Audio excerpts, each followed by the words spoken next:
الحمدللہ والصلاة والسلام علی رسول اللہ اما بعد۔ سب سے پہلے میں تمام پارٹیسپینٹس کا اس رمضان ورکشاپ میں استقبال کرتا ہوں، اور یہ اللہ کا بہت بڑا فضل ہے۔ ہمیں اس پر اللہ کا شکر ادا کرنا چاہیے کہ اللہ نے ہمیں رمضان سے پہلے رمضان کی تیاری کرنے کے طریقے کے متعلق سننے کی توفیق عطا فرمائی، کہ اللہ رب العالمین نے ہمیں یہ توفیق دی ہے کہ ہم اس ورکشاپ میں جوائن ہوں۔ ظاہر ہے جو حضرات بھی جوائن ہوئے ہیں ان کے اندر یہ خواہش ہے کہ ہم کس طریقے سے اپنے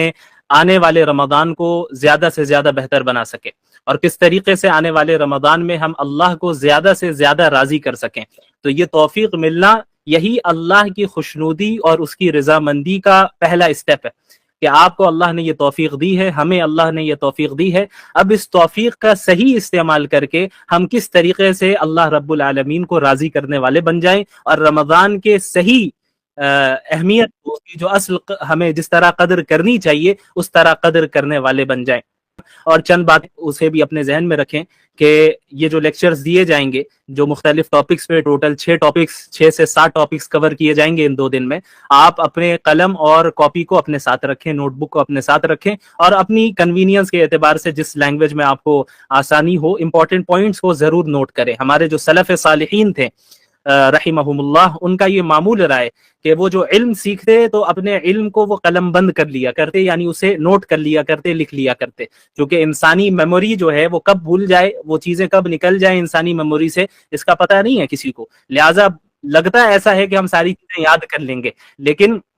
اگر ہم ان چیزوں کو، ان پوائنٹس کو لکھ رہے ہیں، ہر ورڈ کو نہیں لکھنا ہے، جو باتیں آپ کے سامنے پیش کی جا رہی ہے ان کو سمرائز کر کے ان کے پوائنٹس کو جو ہے آپ نوٹ کر لیں، تاکہ آئندہ ریکال کرنے میں آپ کے لیے آسانی ہو۔ دوسری چیز، تو تمام افراد کے ذہن میں یقیناً سوالات ہوں گے، ہر ایک کے سوال کا جواب دینا ظاہر ہے یہ پاسبل بات نہیں ہے، چونکہ صرف دو گھنٹے کی ورکشاپ ہے آج، اور کل بھی 2 گھنٹے کی ورکشاپ ہے۔ تو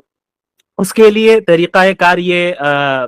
متعین کیا گیا ہے کہ آپ حضرات کے ذہن میں جو بھی سوال آئے وہ آپ میسج کے ذریعے، کمنٹ کے ذریعے لکھ دیں، وہاں پہ بھی آپ اپنے کوسچنز لکھ سکتے ہیں۔ تو ان میں سے 2-3 سوالات کہ ان سوالات کو لیا جائے، اہم سوالات جو نظر آئیں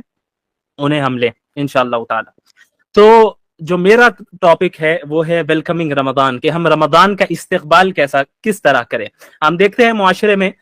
کہ رمضان کے استقبال کرنے کے مختلف طریقے ہوتے ہیں، مختلف پروگرامز منعقد کیے جاتے ہیں، مختلف سیمینارز ہوتے ہیں، اور مختلف جو ہیں تقریریں ہوتی ہیں، ورکشاپ جو ہم کر رہے ہیں یہ بھی ایک طریقہ ہے۔ البتہ یہ جو سارے طریقے ہیں یہ رمضان کے استقبال کرنے کا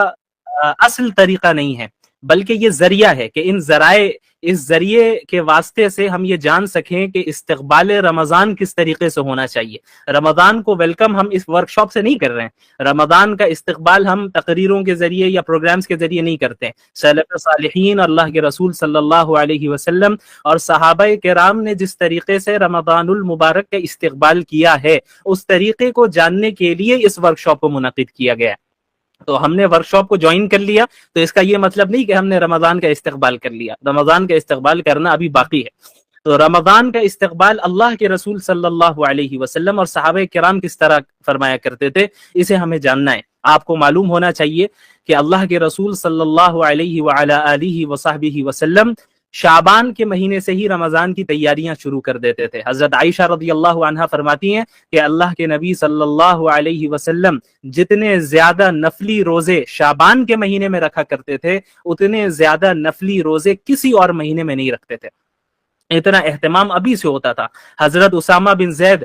رضی اللہ عنہ نے اللہ کے رسول صلی اللہ علیہ وسلم سے یہ سوال کر لیا کہ یا رسول اللہ صلی اللہ علیہ وسلم، کیا مسئلہ ہے کہ ہم آپ کو دیکھتے ہیں کہ آپ شعبان کے مہینے میں بڑے کثرت کے ساتھ روزے رکھتے ہیں؟ تو اللہ کے نبی صلی اللہ علیہ وسلم نے اس کے پیچھے جو وجہ تھی، جو ریزن تھی، وہ آپ صلی اللہ علیہ وسلم نے بیان فرمایا۔ وہ کیا اللہ کے نبی صلی اللہ علیہ وسلم نے کون سی بات ارشاد فرمائی؟ آپ صلی اللہ علیہ وسلم نے فرمایا کہ دیکھو، شعبان کا مہینہ رجب اور رمضان کے درمیان کا مہینہ ہے، بیچ کا مہینہ ہے۔ رمضان اور رجب اور رمضان کے درمیان شعبان ہے، اس کے بیچ میں شعبان ہے، اور یہ ایک ایسا مہینہ ہے جس میں اکثر لوگ غافل رہتے ہیں، لوگ اکثر غفلت میں رہتے ہیں، اور یہ ایک ایسا مہینہ ہے جس میں پورے سال کے اعمال، جو گڈ ڈیڈز یا کوئی بھی ڈیڈز، برے ڈیڈز ہوں یا اچھے ڈیڈز ہوں، انسانوں کے اعمال، انسانوں کے ڈیڈز اللہ رب العالمین کے سامنے پیش کیے جاتے ہیں۔ تو مجھے یہ بات پسند ہے کہ میرے اعمال، میرے ڈیڈز اللہ کے نبی اللہ رب العالمین کے پاس اس حال میں پیش کیے جائیں کہ میں روزے سے رہوں۔ تو آپ صلی اللہ علیہ وسلم نے اس میں شعبان کی اہمیت بھی بیان کر دی، اور یہ بھی بیان کر دیا کہ رمضان کی تیاری ہمیں شعبان سے ہی شروع کر دینی ہے۔ تو آپ صلی اللہ علیہ وسلم روزے بھی رکھنا شروع کر دیتے اور عبادات بھی کثرت سے کرتے۔ کیوں؟ کیونکہ ظاہر ہے رمضان کا ایک ایک منٹ بڑا قیمتی ہے۔ اب عموماً کیا ہوتا ہے، عموماً یہ ہوتا ہے کہ جب ہم رمضان کے پورے سال ہم نے تو روزے رکھے نہیں، نفلی روزوں کی عادت رہی نہیں، اب رمضان سے جب ہم نے روزہ رکھنا شروع کیا تو شروع کے ایک ہفتے تو ہمیں روزے سے اور عبادات سے یوز ٹو ہونے میں ہی لگ جاتا ہے۔ تو شروع میں طبیعت بھی خراب ہوتی ہے، روزے رکھنے سے طبیعت بھی بگڑ جاتی ہے، چونکہ ابھی پورے سال ہم نے رکھا نہیں، ہمیں اس کی عادت ہی نہیں رہی۔ تو اب ہم نے جب روزے رکھنا شروع کیا ایک سال کے بعد، تو پھر ہمارے جسم میں بھی ہمیں تکلیف ہونے لگی، طبیعت بھی خراب ہونے لگی، اور پھر ایکٹیو بھی ہم زیادہ نہیں رہ پائے۔ تو اس روزے سے یوز ٹو ہوتے ہوتے تقریباً ایک ہفتہ رمضان کا گزر جاتا ہے، اس کے بعد پھر ہم عادی ہو جاتے ہیں روزے کے۔ لیکن اس کی وجہ سے کیا ہوا، شروع کے ایک ہفتے میں جس طرح ہمیں اللہ کی زیادہ سے زیادہ عبادت کرنی چاہیے تھی، اس میں ہم پیچھے رہ جاتے ہیں۔ تو اللہ کے نبی صلی اللہ علیہ وسلم اور صحابہ کرام اور سلف صالحین رحمہم اللہ، یہ حضرات شعبان سے ہی روزہ رکھنا شروع کر دیتے تھے، شعبان کے ہی سے ہی روزے رکھنے شروع کر دیتے تاکہ عادی ہو جائیں اسی مہینے میں، اور جو کچھ شروع میں طبیعت خراب ہونی ہے اور دیگر پریشانیاں ہونی ہے وہ شعبان میں ہی ہو جائے۔ اب جب رمضان کا مہینہ شروع ہو رہا ہے تو پورے ایکٹیو ہو کر جو ہے ہم عبادات کریں۔ اسی طرح بہت سے لوگوں کا عام دنوں میں قیام اللیل کرنے کی عادت نہیں ہوتی، تہجد کرنے کی عادت نہیں ہوتی، تو اللہ کے نبی صلی اللہ علیہ وسلم اور صحابہ کرام اور ہمارے جو علماء اور سلف صالحین گزرے ہیں، وہ شعبان میں عبادتوں کی کثرت کرنے لگتے، عبادتوں کی تعداد بڑھا دیتے۔ رمضان میں جو معمولات اور جو شیڈیول عبادتوں کی ہوتی ہے، اس سے ملتے جلتے شیڈیول پر وہ عمل کرنے شعبان سے ہی لگ جاتے، تاکہ رات کی نمازوں کی بھی عادت شعبان میں ہی لگ جائے، رمضان میں جا کے جو ہے وہ پریشانی نہ ہو۔ تو رمضان المبارک کا استقبال بھی ہمیں اسی طریقے سے کرنا ہے۔ تو سب سے پہلی چیز تو یہ ہے کہ اپنی نیت کو خالص کریں، اور اس چیز کو ذہن سے نکال دیں کہ اس آنے والے رمضان کو ہم رسم و رواج کی طرح نہیں گزاریں گے کہ ہر سال رمضان آ رہا ہے، بس وہ افطار پارٹی ہوتی ہے، سحری کرنا ہے، رات میں گھومنا ہے، تراویح پڑھنی ہے امام صاحب کے پیچھے، اور دن بھر میں روزہ رکھنا ہے، بس یہی ہے۔ تو ہم نے ایک رسم بنا لیا اس کو کہ بھئی یہاں سب کر رہے ہیں تو ہم بھی کرنا ہے۔ تو اس چیز کو سب سے پہلے کلیئر کریں اپنے ذہن میں کہ ہم رسم کے طور پہ روزہ نہیں رکھتے، ہم اسے عبادت سمجھ کے رکھتے ہیں، اور اس کے پیچھے جو فضائل ہیں اور جو اہمیت ہے اس کو ذہن میں رکھتے ہوئے کرتے ہیں۔ تو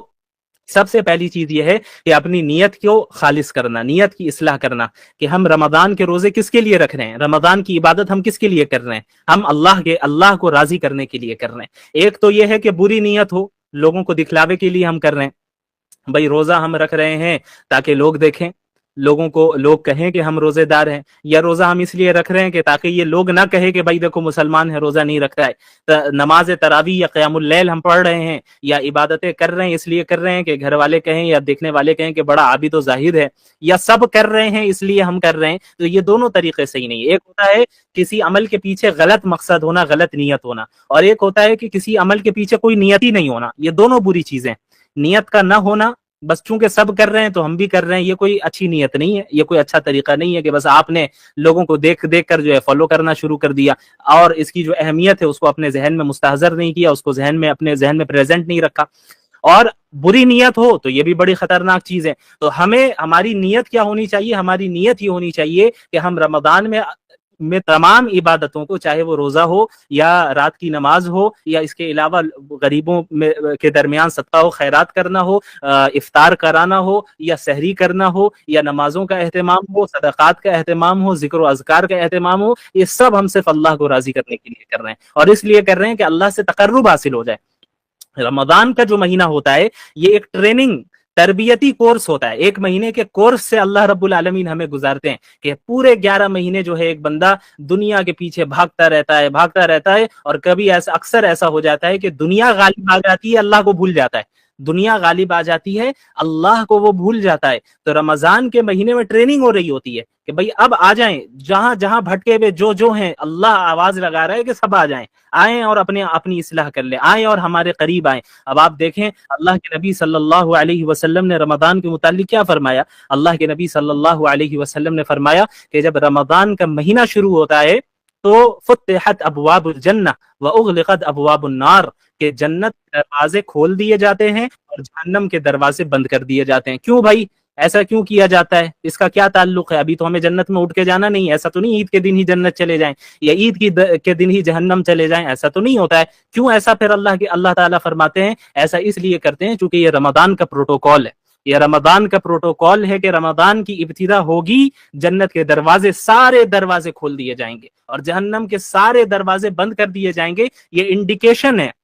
انڈیکیٹ کرتے ہیں اللہ رب العالمین اس چیز کی طرف کہ اب میری رحمت کا دروازہ پہلے سے زیادہ کھل چکا ہے۔ تو جتنے بھٹکے ہوئے ہو تم، جتنے بڑے گناہ تم نے اپنے پاس میں کر رکھے ہوں، آؤ اب رجوع کر لو، آؤ اور اب توبہ کر لو، آؤ اور اپنی اصلاح کر لو، میں تمہاری مغفرت فرماؤں گا۔ اسی لیے اللہ کے نبی صلی اللہ علیہ وسلم کی حدیث میں، حدیث قدسی ہے، جس میں اللہ رب العالمین نے کیا فرمایا ہے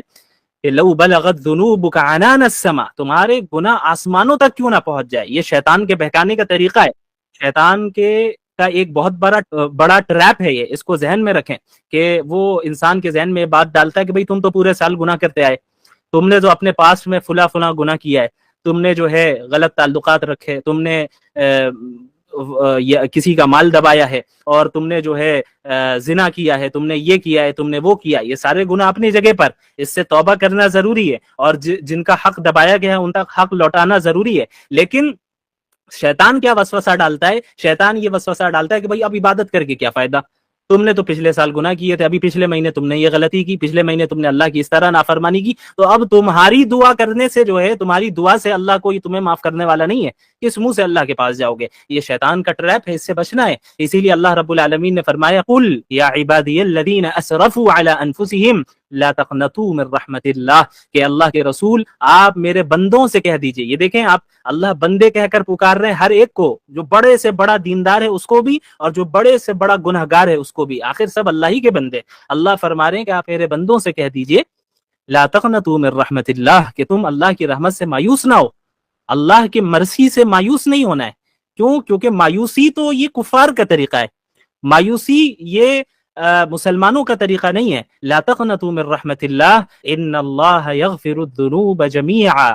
اللہ رب العالمین تمام گناہوں کو معاف کر دیتا ہے۔ انہ هو الغفور الرحیم، یقیناً اللہ رب العالمین بار بار معاف کرنے والا اور بار بار رحم کرنے والا ہے۔ ایک انسان سے گناہ ہو جائے وہ توبہ کرے، توبہ کا دروازہ موت تک کھلا ہے ہم سب کے لیے۔ اللہ کے نبی صلی اللہ علیہ وسلم نے فرمایا کل بنی آدم خطاؤون وخیر الخطائین التوابون، کہ تمام انسان گناہگار ہیں، تمام انسان گناہگار ہیں، اور سب سے بہترین گناہگار وہ ہیں جو بار بار توبہ کرے، بار بار اللہ کی طرف رجوع کرے۔ تو جب ہم توبہ کر رہے ہوں تب تو پکا عزم ہونا چاہیے کہ آئندہ کبھی نہیں کرنا ہے، کبھی نہیں کرنا ہے۔ لیکن نفس اگر کبھی ان فیوچر غالب آ جائے یا شیطان کے وسوسے سے انسان مغلوب ہو جائے تو اور گناہ کر بیٹھے، تو اس کا یہ مطلب نہیں کہ اب چونکہ توبہ ٹوٹ گئی ہے اب کوئی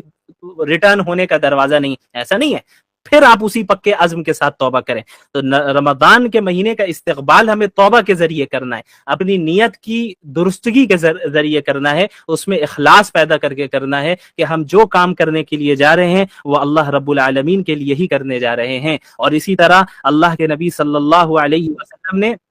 رمضان میں جو ہے روزوں کی جو اہمیت